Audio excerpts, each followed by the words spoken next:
the Bears fired Matt Eberflus, and this comes after a Thanksgiving game. He gets fired because of his terrible clock management down the stretch. The Bears had more than enough time to call a timeout. Matt Eberflus did not want to call a timeout because they had a play set. You can argue maybe Caleb should have snapped it. You can argue the coach should be responsible for calling a timeout in that situation. And then after the game, he doubled down and said he feels like he made the right decision and he wouldn't do anything different if that moment presented itself again. What's weird about the situation is that the day after, he was doing a press conference Friday morning. Then he gets fired that same day. I do think that if the Bears were to fire him, they should have at least not let him do that press conference, but neither here or there. I think we all think this was the correct decision. The question now is, who's next? Who should be the next head coach of the Bears? Thomas Brown is trying out for the position right now, interim head coach, but I think this would remind me of like a Freddie Kitchens situation with Baker Mayfield, where Hugh Jackson gets fired, Kitchens does well. I don't think the Browns should go with a evergreen coordinator. I think they should go for a proven guy or somebody that has years of track record. What do you think about the Bears right now?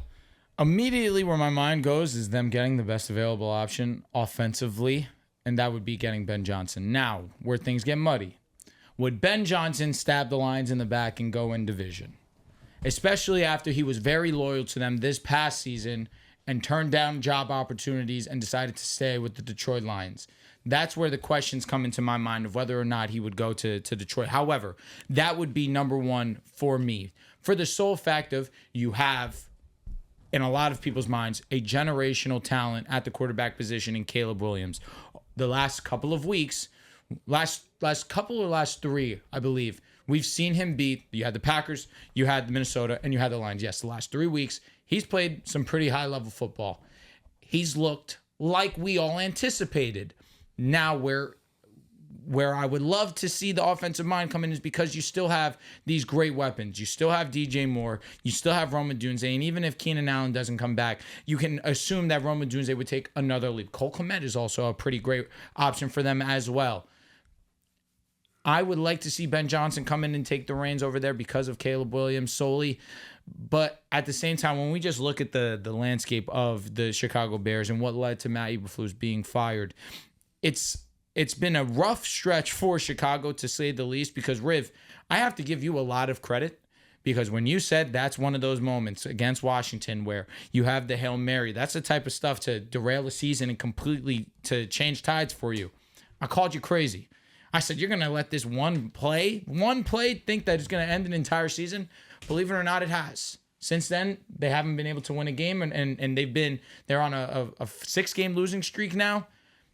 Eberflus deserved to get fired after this game, and I understand that there's some that are maybe criticizing Caleb Williams because 2 weeks in a row, although he's played well in late game situations, he's taken a bad sack that, whether it's true or false, has led to the losing of a game in a late game situation. But in this game specifically, I'm going to put blame on Eberflus because you have to be smarter there. You're near field goal range. It's second into third down. Call the timeout. Get 4 or 5 yards on an out route. Get into field goal range and at least live with the result. Not even giving your team a chance to line up for the field goal is what got him fired, in my opinion. And then the words afterwards, being hard-headed, I ride with my decision. I think that was a good idea. I am a firm believer in admitting when you're wrong. Just do it. It's not the worst thing. Pride cometh before the fall. I live by that. Pride's overrated, especially in situations when you messed up. Accept it and honor it. Eberflus didn't do that. And I think that also on top of a plethora of bad decisions made by him, I think this also was the cherry on top. I think it starts with hiring Shane Waldron. I think that it really, that's where it starts, and where it ends is his poor decisions as a head coach. And I think that this will be a new day for the Chicago Bears. Not often do we see them make a move this drastic middle of the season, but they understood what needed to be done because they have a potential game-changing player in Caleb Williams, and we've seen that the last 3 weeks. It's crazy to think the Bears were really 4-2 in that game. They were showing the Commanders game, the Hail Mary. they were showing a replay maybe on Thanksgiving, and you have the little scoreboard back, and it was hard to remember this team was 4-2, like right up there with, I guess Minnesota got off to a super hot start, but they were right up there in terms of wild card, the NFC North. Not that we expected them to win, but they were one of the, at least better teams in the NFC who had a real defense. Caleb had a couple of good games, a couple of bad games, but this stretch they've gone on these last 6 games has been pretty brutal, even though Caleb has been playing a lot better. Defense has fallen off. They've also played some tougher opponents, too. They played Minnesota. They played Green Bay. Just played Detroit. Their first 8 weeks of the season, 9 weeks, they didn't play any NFC North divisional opponents. So that probably played a part into the 4-2 stretch.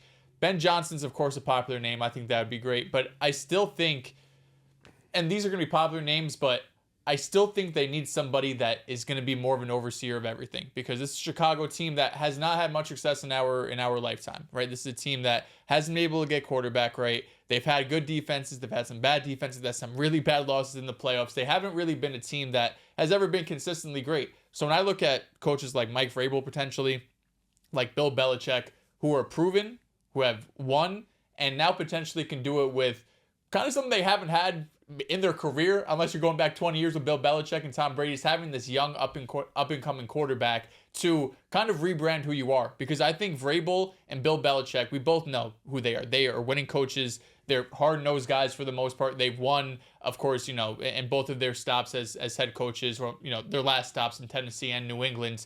But I feel like the one thing we've always shit on them for is the lack of touch on offense. It's like, we know defensively what you're able to do. Like, you bring this hard-nosed level of defense, but we question them at times, what they do offensively. Of course, Bill Belichick, for years, they wouldn't spend a ton with Tom Brady, or when they did spend, it would be on like Jonnu Smith and shit with Mac Jones. It didn't really feel like they ever had the real right touch offensively. And even when they had like Derrick Henry and A.J. Brown, all of a sudden a couple of those guys get injured, then Tennessee falls off a cliff. Feel like with Caleb Williams there and with these weapons offensively, they can prove like, listen, I might be an older guy. I might be, more focused on one side for defense, or kind of this overarching CEO like Mike Vrabel is that looks at all sides. But I could also figure out offense, right? And I could bring in maybe a younger guy on that side of the ball to figure things out with Caleb Williams, because we know Bill Belichick and Tom Brady didn't always have the best connection and relationship, and that's one area I wouldn't want to strain with Caleb, because Caleb, number 1 overall pick, we knew how great he was going to be, and we see now without Shane Waldron, and you have we could call him a league average coordinator. Who knows what he really is, because he's had such a small stint here, and of course with Carolina too, but at least not a disaster. Caleb's going to be a really good quarterback. So I would like to see them go with proven guys that I know can lead teams, because it's kind of an ownership thing with them as well, right? Like, they haven't always drafted great, of course, quarterback, but just roster-wise, it's not like Chicago's out there putting out good rosters every single year and competing for the playoffs. So I feel like having a coach like that would really change things, and I feel like their situation now attracts a head coach. You have Caleb, you have a good defense. Ryan Poles has made some good moves. I'm assuming he's going to be able to survive through this too. So that's where I would go. But of course, the illusion or the allure of Ben Johnson potentially being with Caleb Williams, I wouldn't be mad at that either. You know what's funny? Ben Slowick probably would have been the perfect guy. Mm-hmm. Bobby Slowick would have been the perfect guy if this was his last year resume going into this. Thank God. Yeah, because he's been just complete fall off for last year. I like the route you said. With Vrabel, with Bill Belichick, guys who just not only just have experience, but took some time off of the NFL. Bill Belichick is up there. He's been now watching it and analyzing the game. Like Mike Vrabel took a year or two off. So, just getting that time away from the game to kind of get your mind right could definitely set the tone. And I always felt like guys who are, of this branch, Mike Tomlin included, like, why not just oversee the defense and hire a young offensive guy to come in and put their creativity on it? You've always brought in these stubborn or just not so good offensive coordinators, specifically talk about Mike Tomlin with Matt Canada, and it just hasn't ended in the best way possible. But I think, those two guys are up for contention. My wild hot take is I've seen a lot of news about Shanahan being on the hot seat. So if San Francisco decides to be idiots and let Shanahan go, one of the best coaches in the league, if I'm Chicago, I'm doing what Detroit did to Monty, and I'm sending him all the money in the world. Dable's also another guy that would be. Would that intrigue you? Dable for sure. Okay. To seeing what he did to Daniel Jones, turn him into a miracle worker and got him paid. You got to give credit to that. He made the playoffs with that Giants team that shouldn't have made the playoffs. You got Caleb, like you mentioned. You got Caleb. You got DJ, who looks like he hasn't fallen off. Just something was off with the offensive Play coordinator. calling was stuff dog like, shit. Yeah. So you got DJ. You got Rome. We expect him to make a big leap next year. The running game is okay. You have some draft picks going into this year. The defensive side, I think the pass defense is pretty locked in. You got to get some help on the run defense and on that defensive line.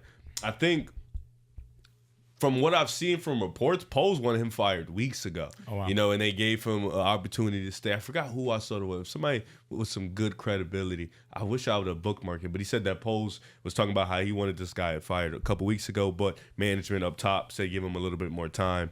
The way Matt went out that game is flawed. I understand both sides. I do think, as a quarterback, you should have the right to call timeout. You should know. Also, you should be on the same wavelength and know we need. We have to understand time management. But I also think putting that on a rookie is kind of rough. I also do think this team has just shot themselves in the foot the last 6-7 weeks. Walking into this game, Caleb played great in the second half, but to start the game off, this offense was rugged. It was disgusting. And it's not like Detroit's offense was moving up the chains at any, high level rate.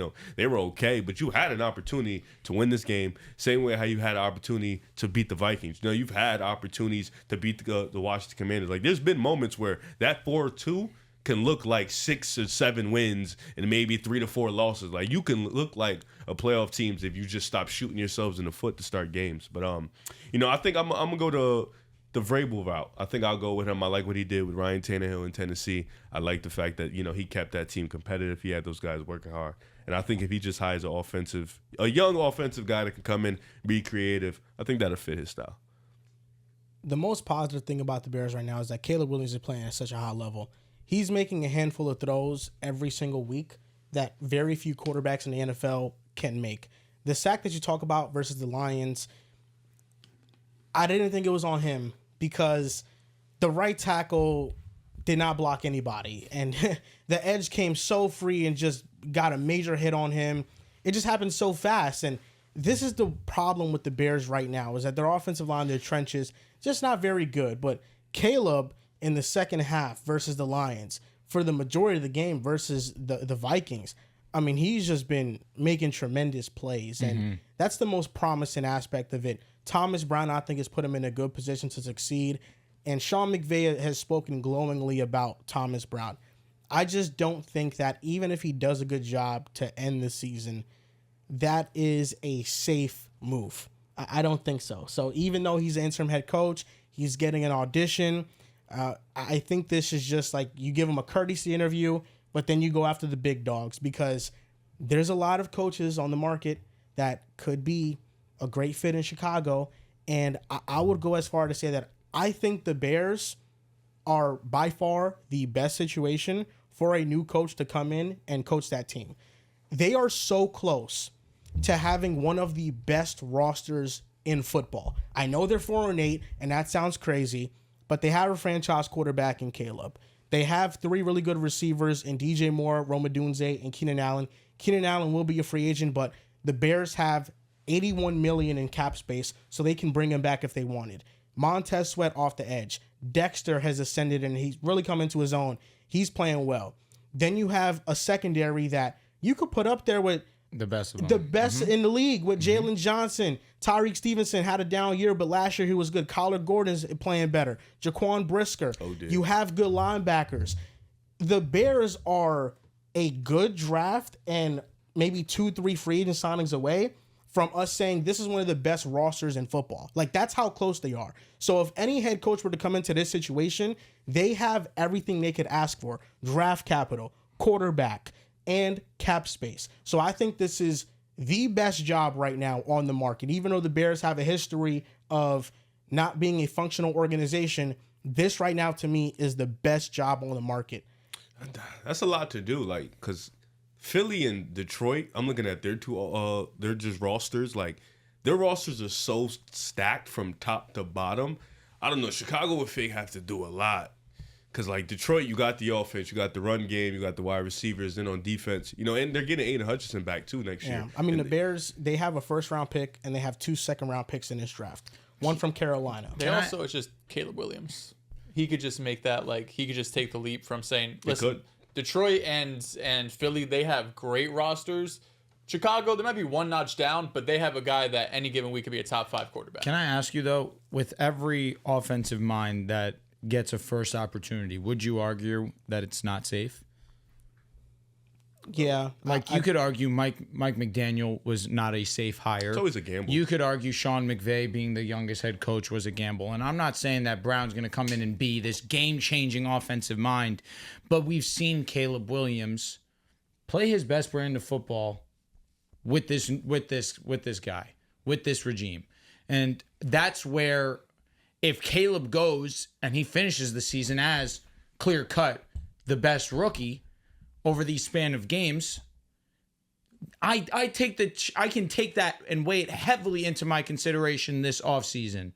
I say that where you don't want to ruin what's working for your young quarterback. Now, if Ben Johnson becomes available, I'm with you. Hey, not think twice about it. Ben Johnson is probably the most highly regarded head coach that can be in this next offseason, this upcoming offseason. But if Chicago's offense does a complete 180, I'm completely fine with the idea that Brown can stay. The Bears are going to be looking for a new head coach, so I have some head coaching candidates here. I want you to give me a letter grade if the Bears were to hire one of these coaches. First name up, Aaron Glenn.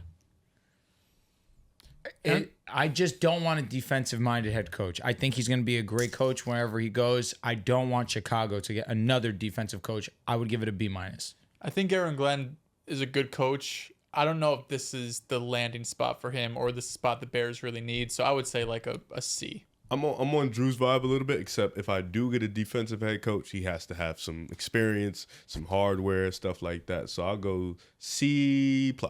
Brian Johnson. Oh, not Ben Johnson. Brian Johnson. I'm sorry. Ben Johnson. I was gonna say that. Brian's the Eagles. That fucked my shit up. Okay. Ben Johnson. I say this is a A. I'll give it A. I think Ben Johnson is one of the smartest minds in the game. You got Caleb, you got Rome, you got DJ. Yeah, A. I would give an A-. Caleb with Ben Johnson, that just sounds like success. This is an A. The only reason it's not an A+ is because he hasn't been a head coach before. Correct. And I do feel like there are reports about people questioning him as the leader of a team, but we know as an offensive play caller, he's the best in the league right now. Mike Vrabel. I'll give it a B+. I do like the hire. I think he has a lot of experience, and I think he, like, the year away from the game will definitely give him a different mindset coming in. So B+. I would give it a B just for the fact of his last time coaching with Tennessee. He really lost track of the offense completely, and it's now on him to find another offensive coordinator similar to Arthur Smith to go and help out his young quarterback now in Caleb, which is the main focus for Chicago. But I give him a B because I think Vrabel is still a really good coach. This would be my fit for him. I think Vrabel is probably, outside of Ben Johnson, the best head coaching candidate on the market. And while I agree, I do think there are some question marks about what he can do offensively. He still found Arthur Smith. True. They were able to revitalize Derrick Henry's career. A.J. Brown grew on that team as well. So I think he's shown to be able to do things offensively while also bringing that, CEO kind of archetype that he oversees everything. So this would be probably my favorite hire of the cycle. Liam Cohen, Buccaneers' current offensive coordinator, has done some great things with their offense, and Baker Mayfield's playing at a high level too. I'll give this a B. Because I think you do want an offensive-minded head coach. I don't think there's nothing wrong with that. The only reason I don't give him the same grade as Ben Johnson, because I think Ben Johnson is a little bit better.